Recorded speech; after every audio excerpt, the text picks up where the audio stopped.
You know, in recent weeks, it's become clear to me that I need to unite my party in this critical endeavor.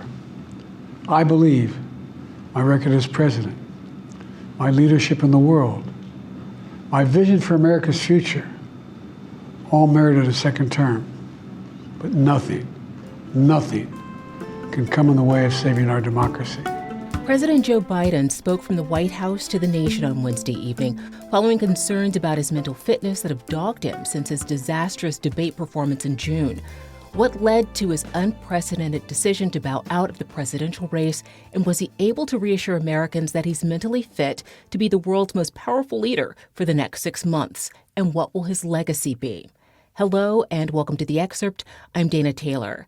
After a half-century in political office, first as a senator from Delaware, then as vice president under the Obama administration, and then finally as the nation's 46th president, we look back at his accomplishments and the road ahead to 2025, when another American will occupy one of the most consequential offices in the world. Here to help me put the highs and lows of Biden's political journey into context, I'm now joined by Washington Bureau Chief Susan Page.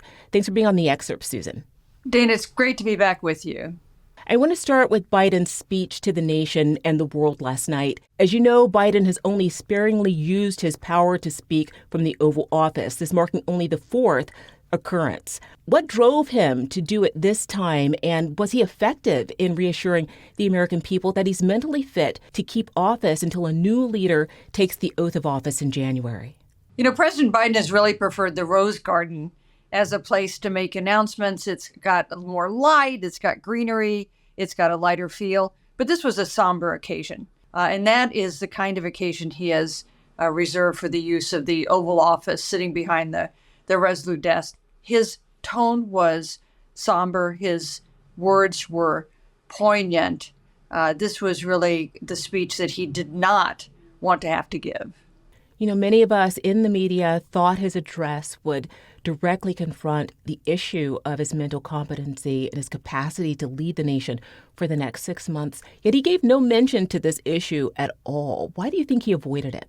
Yeah, he gave a different explanation for his stunning decision to step back from seeking a second term in the White House. He said he was doing that because he didn't think he could win another term. He said, I think my record merits a second term, but he had come to the realization that he wasn't likely to win it. He did not address concerns about his age or his mental fitness. He made one reference. He said it was time to pass the torch. That's an echo of JFK's inaugural address. He said it was a time for fresh voices and, yes, younger voices. But he didn't directly address concerns about his mental acuity. Now that he's out of the presidential race, does this mean he won't be under the microscope during any public unscripted appearances between now and when the next president-elect takes the oath of office? Or is this just the new normal for his relationship with the media? No, I don't think the scrutiny is going to end.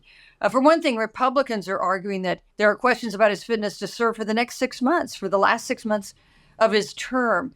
So I think there will continue to be a close look at his performance in events over the next 6 months. That said, it's not going to be quite as intense as it's been in the last 4 weeks since that disastrous debate, and questions were raised about whether he could possibly serve another 4 years. Susan, this whole process from the debate to Biden's unprecedented decision to drop out of the race took 4 weeks to play out.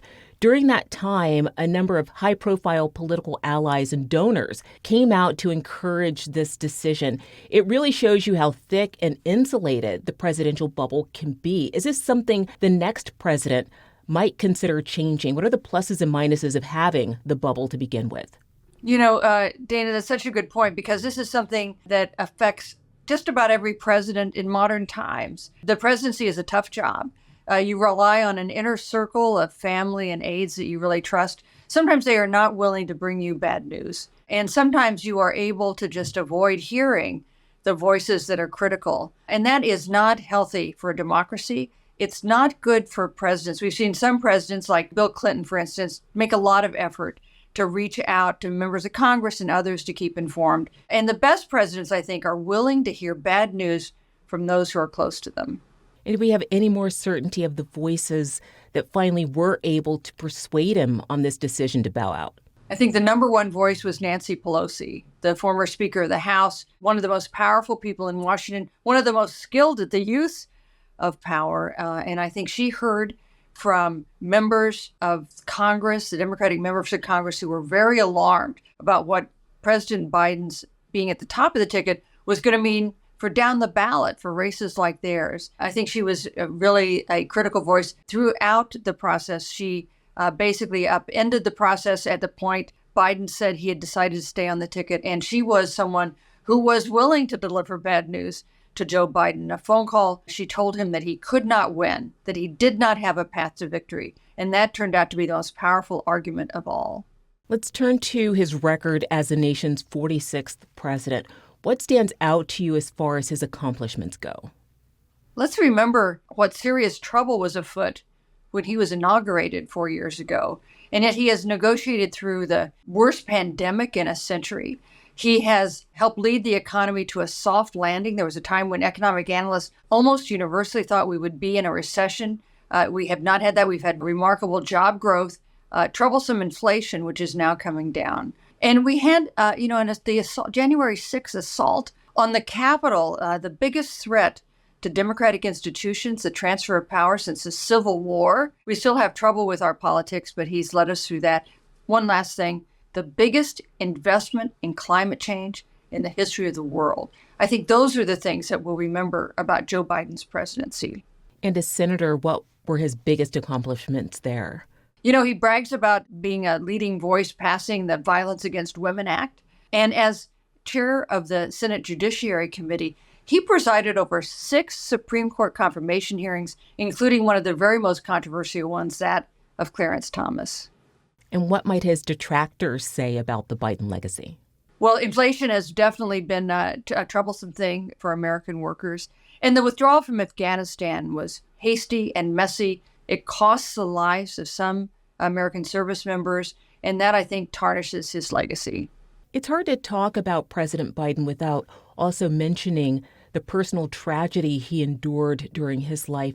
How did this part of his story impact the political landscape, or did it? You know, I'm not sure it impacted the political landscape, but it impacted him. It made him a very empathetic figure. It made him someone who really understood how life can take a turn that tears your heart. And I think that was one of the characteristics of him as a political leader and also just as a human being. President Biden's son Hunter is still facing sentencing for the 3 felony gun charges he was convicted of in June. And then there's still his criminal tax trial, which will start in September. Do you think Hunter's criminal record will tarnish the president's political legacy in the history books? Well, it's been painful for the Biden family, for sure. It's not a good thing to have your son be the first presidential offspring to be convicted of a crime. That said, it seems to me it reflects on his personal life, not on his political life. And I guess I would be surprised if it had very much effect on assessments of his presidency. There's been a great deal of conversation about the personal sacrifice President Biden made in stepping aside and passing the torch to Vice President Kamala Harris in this hotly contested presidential race. Do you think this will be remembered as his greatest legacy? You know, remarkable. I mean, not since 1968 has a president voluntarily stepped back from seeking another term for which he was eligible. That is a long time. That is a rare act. And I think it's less part of Biden's legacy than an act that protects his bigger legacy, his substantive legacy. Because if he had stayed in this race and led the Democrats to disaster in November, which is what Democrats feared, that would, I think, have overshadowed many of his achievements. And it also would have put in place Donald Trump in the White House, who has vowed to dismantle his legacy. So I think this was an important step and an historic step, and one that tells us something about Joe Biden, but it more protects his legacy than defines it. And finally, in your analysis piece that you posted following Biden's speech last night, you wrote that, quote, the durability of his legacy is now in her hands, unquote. What did you mean by that? Well, if Kamala Harris wins the presidency in November, there's going to be enormous gratitude among Democrats for Joe Biden taking this difficult step of not seeking a second term. And it also means that Kamala Harris as president will be invested in Joe Biden's achievements in protecting them. So that would be a good thing for Joe Biden's legacy. But if she loses, there will be some blame to Joe Biden for failing to realize he shouldn't run for a second term months earlier, a year earlier, to give the process of choosing another Democratic nominee some more order. And he'll have Donald Trump in the White House, who has ridiculed his achievements as president, called him the worst president in American history, and vowed to dismantle whatever it is that Joe Biden had achieved in the White House. Susan, thank you so much for giving us this interesting look back on the Biden legacy. Love having you on The Excerpt.